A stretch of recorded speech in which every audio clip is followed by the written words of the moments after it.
Hi, good morning. My name is Representative Eric Magwire from Rutland City. Great opportunity, great honor to be here. Thank you so much.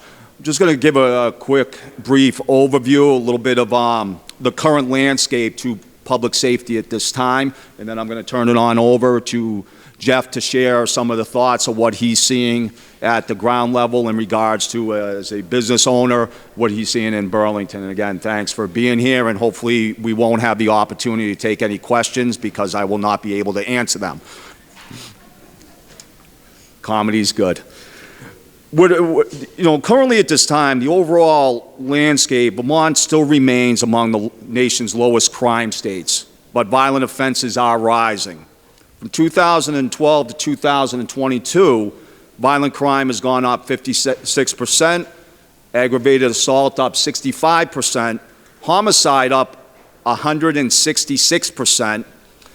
Incarceration rates have increased steadily from 2021, roughly about 1,200 individuals incarcerated, to right around the mid-2025, we're up to about 1,575, nearing pre-pandemic levels. Pretrial detention is up 60% for men, 148% for women since 2021. This is really signaling a strain on court capacity and jail space.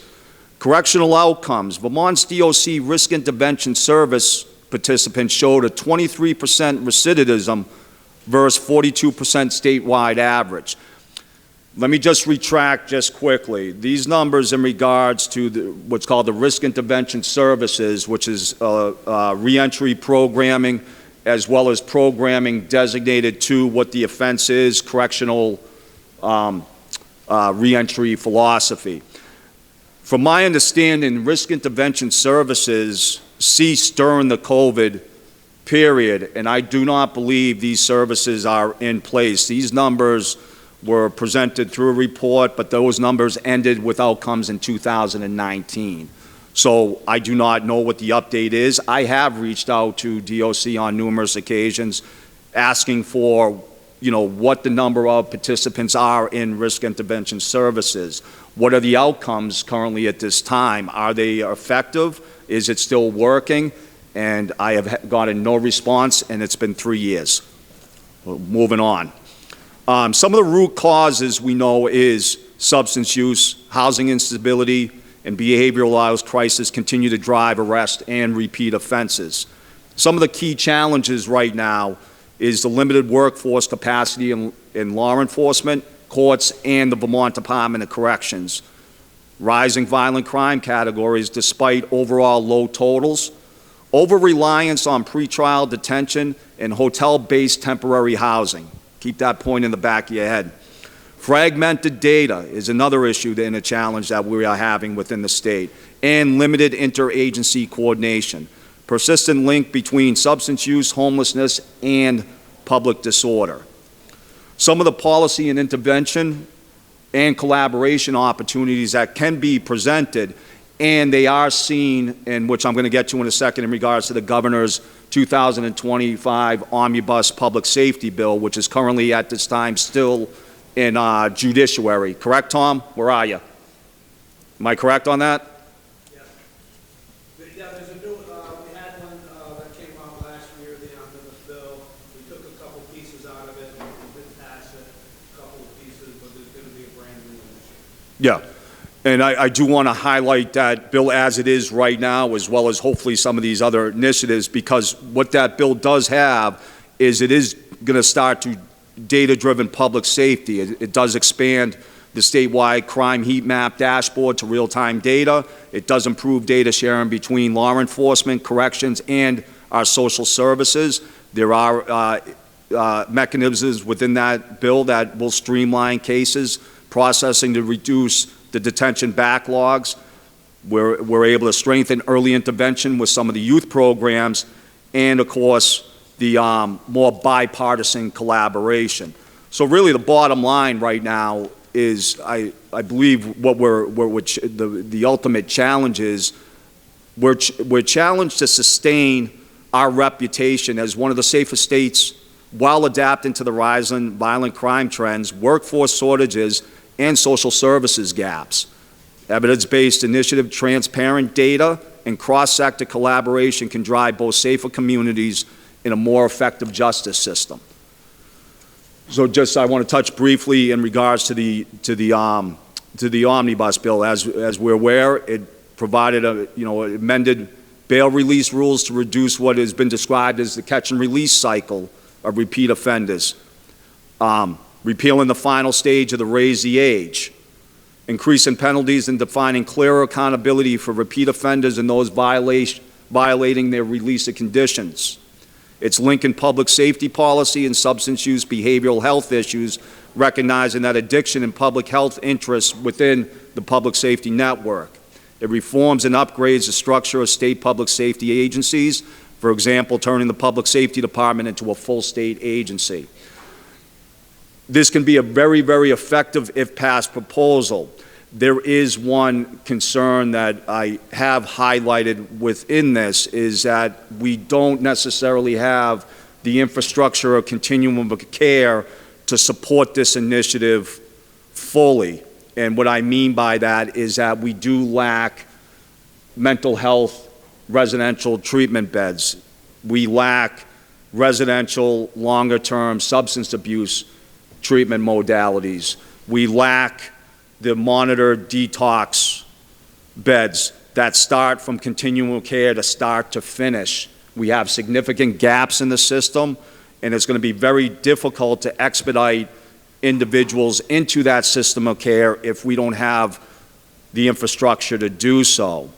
And I'm looking at like what is currently occurring in Burlington with the initiative that was put into place to drive individuals that are coming back into the court system or address that backlog by expediting them or mandatorily require participation in relevant treatment services. Great idea. It works effectively if you have the infrastructure in place to support it, which we don't necessarily have at this time, which then over turn will cause a significant backlog into individuals getting into treatment, getting into rehab, because the people coming out and being asked or mandatory applied by the court system will continue to leapfrog that. So we need to make the quality investments into these programs, which in turn also makes quality investments into our public safety mechanisms. The bail reform is huge, massive within that omnibus. We need to get that bail reform across the line. And I do want to, address the raise the age thing. That does need to be repealed. To send adults into a juvenile system that once again is also inadequate is going to produce nothing more than more offenses. That's what those things produce.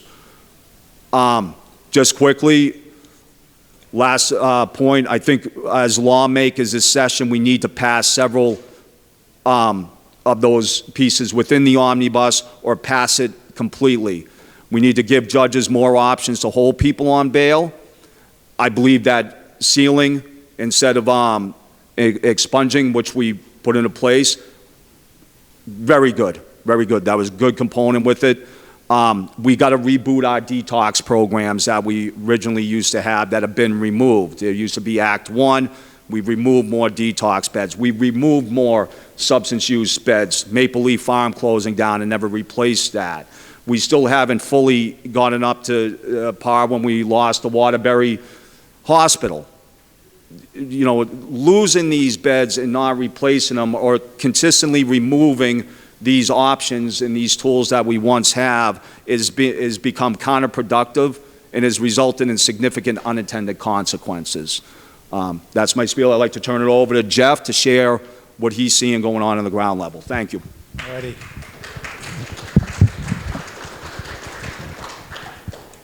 That was an excellent review of what needs to happen. I can tell you, everything you just talked about has to happen. The biggest problem is none of the progressives in Burlington believe anything you just said. That is the problem. The progressive politics in Burlington have run into the brick wall of reality. It is an absolute mess out here in Burlington. I've been in the commercial real estate industry for 40 years. I do business in Brattleboro, Rutland, Bennington. I've been to everybody's town. And I can tell you that Burlington used to be the beautiful go-to place. Everyone wanted to be here. Church Street was full. And in the decline that I've seen in the last 5 years is absolutely shocking. There's no consequences, we just talked about, to catch and release. It is a mess out here. You know, the Burlington, obviously, and I know, is anybody here from Burlington? Thank you. So Burlington made a critical error, the biggest mistake they've made in 100 years, and defunded the police 3 or 4 years ago. The progressives convinced 3 other Democrats that that was the way to go, and here we are. The vacuum has been filled by criminal behavior at the highest level. The drug dealers are out in force. We know of at least 3 vehicles that make the rounds in Burlington. I know what the vehicles are. I know the license plate numbers, and they distribute the drugs. It is crazy what's happening here. And again, there's no accountability. We don't have the police force that we need. And thank God, I'll talk a little bit about this later, but thank God the governor has stepped up to help us here. But you know, you look around Burlington, graffiti is absolutely out of control. Retail theft through the roof. I'm a landlord on Church Street as well. CVS Pharmacy is our tenant. They get robbed 20 to 30 times a day, and that's with a security guard standing there. Lululemon loses thousands of dollars of merchandise a week. And then, so we've lost now, we have the biggest vacancy rate probably in the history of Church Street. There's 10 vacancies right now. Quality retailers like Fall Raven and Helly Hansen have left.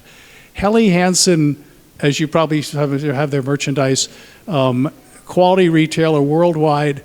The problem in Burlington reached their boardroom level. They sat around the table and said, what happened to Burlington? We love Burlington. Up until about 18 months ago, when sales fell apart, retail theft was killing them, and they cannot hire staff to be in their stores. The staff doesn't want to work in downtown Burlington. So we're losing quality retailers. We're backfilling those spaces with lower quality retailers right now. Candy stores and other things that are coming in. A vape store now wants to come to Church Street. It's not good. We've got drug needles everywhere. You probably saw the report on CAX reported that the Howard Center, 1 block from Church Street, they hand out the needles. They had handed out over 1 million needles last year. Only 500, only half of them came back. The rest of them are littered all over Burlington. The storefronts are filled with people sleeping in the doorways in the morning in Burlington. You walk up Church Street. It's shocking. And we allow it to happen. Do you get many people that get jabbed on it by the state? What's that? You say there's 500,000 running around, left out there somewhere. The needles themselves, yeah. Yeah, but people report getting stopped. Oh, there's some of those reports. Yeah. It's and then of course with all this mayhem out there, the level of business 20 to 30% down in restaurants and retail sales. We used to have, our biggest problem used to be parking. We don't have a parking problem anymore. We have plenty of parking because nobody's coming downtown anymore. The only thing that's really saving Burlington right now are the number of new hotel rooms that have opened up. That is the one thing. If it wasn't for those new hotel rooms, we'd be in real trouble. So what you talked about earlier, I hope there's an effort to convince the more liberal legislators that you have to make these reforms because there's no accountability anywhere in the system right now. What's the business community has done to help everybody, we have an app on our phone now. There's 150 people that share real-time data on retail theft, drug abuse, drug dealing, and we have an ambassador. A number of private property owners have gotten together. We've hired an ambassador, and his job is to go around and try to stop retail theft in its tracks. He's very engaged with the police. He's reporting what's going on in real time. He's making a real difference, but it's fallen on the business community to figure out how do we fill the gaps here, because we're all suffering. And again, this goes back to accountability. luckily, the governor has stepped up, and we're hoping that law enforcement on the street is really visible and helpful with the state police down here now. I know it's about a couple of months for that service, I think. And of course, the court backlog with the new judge and prosecutor is going to help tremendously as well, because now at least people, the chatter on the street is there's going to be some accountability. And but I'm sorry, go ahead. I have two questions. Do you think the drugs are coming over now from the Canadian border? I've heard that they picked up, as they cut off the southern border, coming in from Canada. And the second question is, do you think Vermont invites these people to come here? My understanding is, and I haven't got anyone to answer this question, I've sent me lots of things, but they haven't answered the question. Basically, I think if you go to New York State and check me out, I'm not sure of this, you have to be in New York State 2 or 3 months before you can collect unemployment. I think it's the same with other states. I think Vermont, it's 1 week, and then it's retroactive back to the first day. That's what I've heard. So if you could check that out, that might be a big reason. I've heard similar things about that as well. I know the drugs come from Springfield, Mass. There's and this is the other thing Burlington doesn't like to talk about. There's gang activity out here, and there's sex trafficking out here. And nobody wants to talk about the gang word. For some reason, the progressives don't like to talk about it, but it's real. And these groups of guys come in, and they hang out for a couple of days, and then they leave. And then what they do is they have these Airbnbs, and they take an Airbnb, and so they move their drug trafficking around from different houses, so it's hard to figure out where they're going. But they're always in constant movement around here. Question? Yep.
It's a great question, because you're right.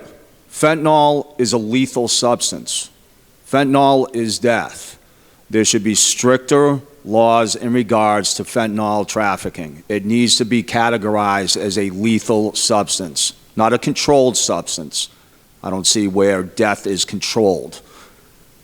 That's one step that we can take, but the other pieces, those are the laws that we currently have on the books, and until these laws change, we're going to continue to see an influx of narcotics moved into our state.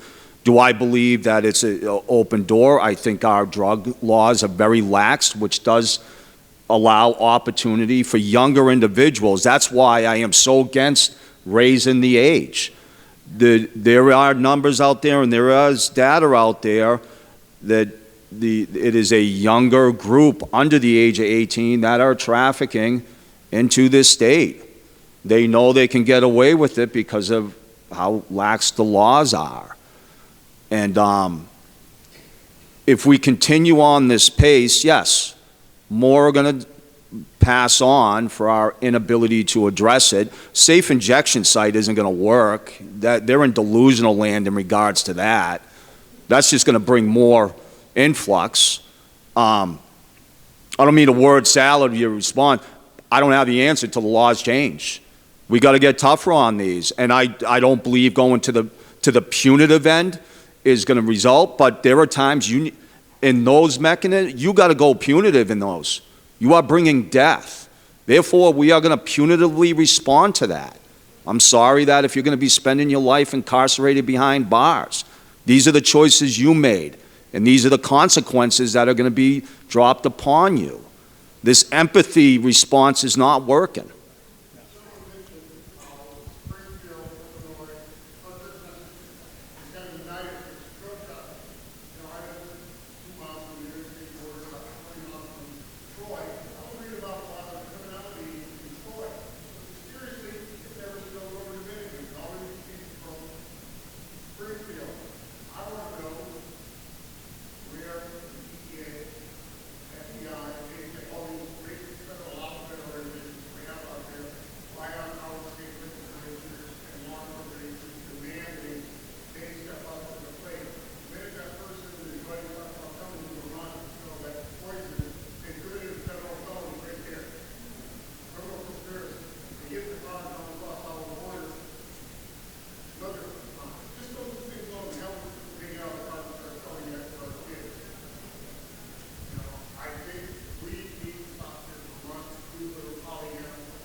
I think that's a wonderful question for our Attorney General, Charity Clark.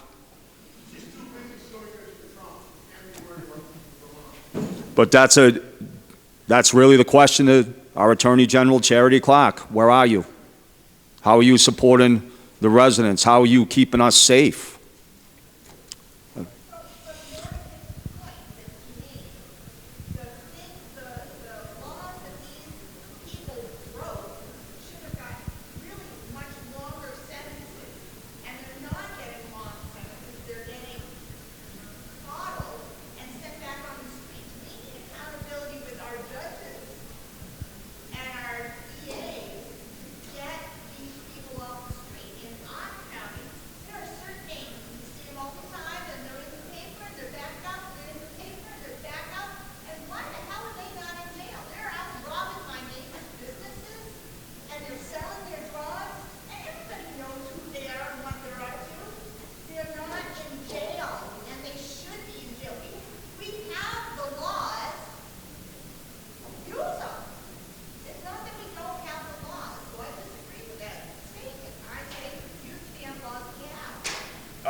I agree. They like to use the other. They like to use where you're going with. Well, the harm reduction, right? They talk about harm reduction. I know. How many times do you get harm reduction? These people in here freaking thoroughly explain my question. But they're in their 30s. How many, if they have not learned by now, they need to be in jail. No, trust me. In jail about 10 offenses ago. Yeah, I do business in Burlington, as you know. It's La La Land here, and they. Burlington, I'm talking about Winter County. Really, yeah. Yes. Mm-hmm. Oh, I'm serious. If you ask anybody in Winter, Burlington, our neighborhood, they pull out several names. And you see them in the paper about once a year, big drug bust, blah, blah, blah, whatever. And stuff going on. They're still out on the street. We know they robbed our local auto mechanic. Unless somebody's willing to whatever, they're not going to put them in jail. It's not okay. We have the damn laws. Put them in jail and leave them there. Sorry. Absolutely right. Go ahead. Isn't part of our problem that we don't have judicial accountability? You know, that I've often speculated that maybe we should have judges not so much have competitive political races, but have their retention voted on by the population, by the voters, rather than by the legislature. It seems that judicial retention is kind of a rubber stamp unless they've really stepped out of line. Yeah, you're right. One other thing in Burlington, I get the police blotter reports, And so when the police put out it, the police put out the report, what happened and what they used to put in all of the prior infractions were listed, and 14 missed court appearances, 20 of these no trespass violations, and it was all listed. From what we can figure out, the mayor got together with Sarah George and went to the police chief and said no more. And so now you don't see all of the prior infractions. They're exactly, but they're trying to hide the truth from us. I don't know who was next, but fire, go ahead. They say if you see something, say something. And I called the police and said, one of my tenants has somebody from New York shows up with an Escalade with smoke windows every week. They go in the house with a suitcase and then they leave without it. Then they have guests come to the house between 11 and 3 every night. They check their wallet on the way in the door, and they're gone in 5 or 10 minutes. And the state police tell me there's nothing illegal about that. It's disgusting. I called them just recently when scumbag tenants moved out, and the place was littered with needles, half-loaded syringes, all the tools and toys they used to shoot up. And I tried to get the state police to come and just look at it. And he said, he told me we don't clean apartments. Is that how you guys operate, really? And they said they couldn't prove that those needles belonged to the tenants that moved out, much along the friends that visited, Again, say something, but it doesn't say to say it, even say will not act on it. Okay. And I called about another, I was at my tenant's house and I heard some things going on in the apartment next door, and I called about protective services, and they blew it right off. I mean, I don't know what they did, but There was a threat to kill somebody. Got a question over there. When they killed them, there was something. she heard Yeah. somebody talk on the phone saying, she was talking to her mother on the phone, said, I want to effing kill that bitch downstairs. And the woman is like certifiably crazy. She said she's mostly quiet, like 4 or 5 times a day she'd have mental breakdowns. How would you like to live next to somebody? You would like to live next to somebody saying, I want to kill you. No, He said, well, if they do, give us a call. we do need to figure out a way to be tougher on these drug dealers, because they end up killing people, with their fentanyl. Anyway, you got a question? Yeah, so I'm interested in the immigrant angle of the violent crime. Since 2000, it's about 22,000 new Chittenden County residents, 23% of those are foreign-born immigrants. You can look at the violent crime increasing in 2014 to 2022 about 30%, of which Burlington contributes about 78% of the Chittenden County market. They're incentivized to come here and receive endless benefits. Meanwhile, our people are taxed to hell. I see all kinds of videos and all kinds of people covering how the Swan border is completely wide open. You can waltz right through. Folks are coming down through there. I work in the service business. I service some homes up there. Women telling me that they got random folks walking through their backyard in the middle of the night, looking at their windows, coming down from the Canadian border. I'm curious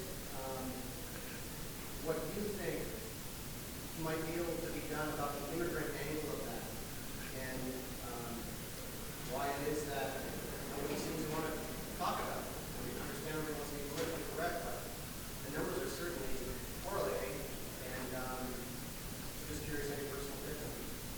Do you have any thoughts there? My personal thought on it is to continue doing what the administration is doing and enforce the immigration and strengthen that border with their officers to enforce it. I think they're doing the best that they can.